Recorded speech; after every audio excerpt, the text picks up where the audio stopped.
Hi friends, check-in time. I hope everyone has an amazing weekend, and I'm driving home in a lot of traffic. I used to have road rage. I don't know how many of you might have road rage, but I was really horrible, and I would get very aggressive on the road, and I still have my moments. And my mother died in a car crash. And even though there wasn't another car involved, it took me on a journey into what impact do I want to make on others and myself? Who do I want to be when I grow up? And the sarcasm dropped over time. The safety and calm in driving overtook me over time. And how do we change a behavior that seems so ingrained, whether it's smoking or having to get the last word in? These kinds of qualities that we know intrinsically deep in our heart probably aren't benefiting us, but oh my gosh, I have to put my glasses back on. But we've been brought up with them, and so our sharp tongues or our quick temper or the judgment just seems impossible to break. And acceptance is the key.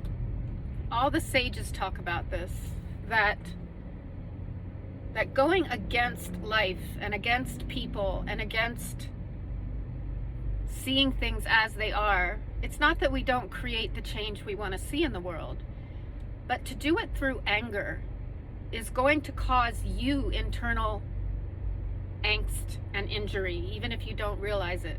Living with anger, oftentimes righteous anger. How dare you do that to me, right?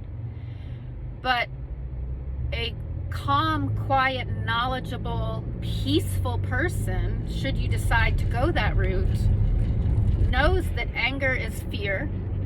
And that what we're fearing is, don't you know who I am? Don't you know how important I am? Don't you want to do it my way because I know better? And that's ego, right? So it's a matter of deciding who we want to be. The first step to getting out of any of that is simply to get curious about it, because lifelong patterns cannot be annihilated in a day. I challenge you to think about people that have really moved mountains that we all remember. They're not the angry people. Martin Luther King doesn't come to mind as someone throwing verbal rocks or physical rocks at somebody. Gandhi, Rumi, the people, Jesus, the Buddha, the people that we quote most often learned how to be like this. It doesn't mean we don't get sad. It doesn't mean we don't get mad. But the middle path is the preferred way.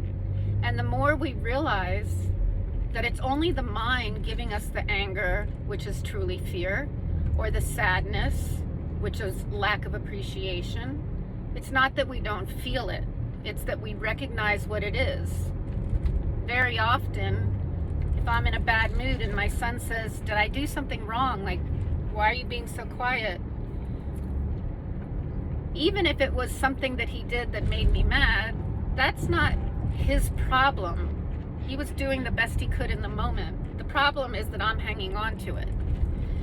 So if I don't like something, in love, I tell him that, and then I move on, because it's him I love.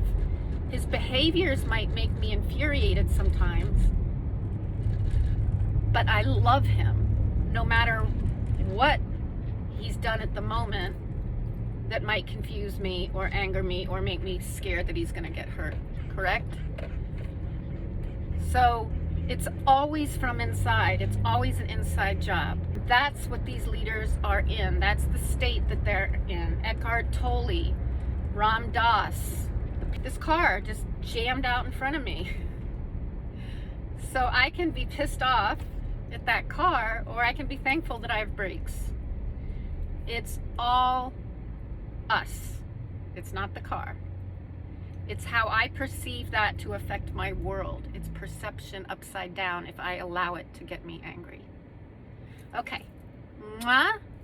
Have a beautiful weekend and peace out, and I'll talk to you soon. Leave comments on how you feel. I love hearing from you guys. Bye for now.